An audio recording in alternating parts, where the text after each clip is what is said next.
কি গো শুনছো? হ্যাঁ আমার মানিব্যাগ থেকে তুমি কি 5,000 টাকা নিয়েছো? হ্যাঁ নিয়েছি। আমি একটু পার্টি মেকআপ করব তাই। দুদিন আগেই তো 5,000 টাকা নিলে মেকআপের জন্য, আবার আজকাল টাকা? তুমি একটু বেশি আমার খরচার দিকে নজর দিচ্ছ না? যখন খরচা ওঠাতেই পারবে না তখন কেন বিয়ে করতে গেছিলে? अब तू गया बेटा। হ্যাঁ রে, আমি ভাবছি একটা নতুন গাড়ি নিয়ে নেব। হ্যাঁ, এর তো মেইনটেনেন্স খরচাও বেড়ে গেছে। আর খিটির মিটিরিও করছে। হ্যাঁ, ভাবছি একটা নতুনই নিয়ে নেব। আর চলছে না। হ্যাঁ, পয়সা তো আছে, ভাবছি 2-1 দিন পরেই কিনে নেবো।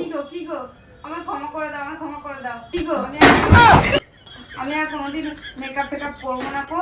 না না না না, করো, খরচা করো, আমার আপত্তি নেই তো। না না আমি আর মেকআপ করবো না, তুমি ক্ষমা করে দাও। আমি চা করতে যাচ্ছি, চা খাবে?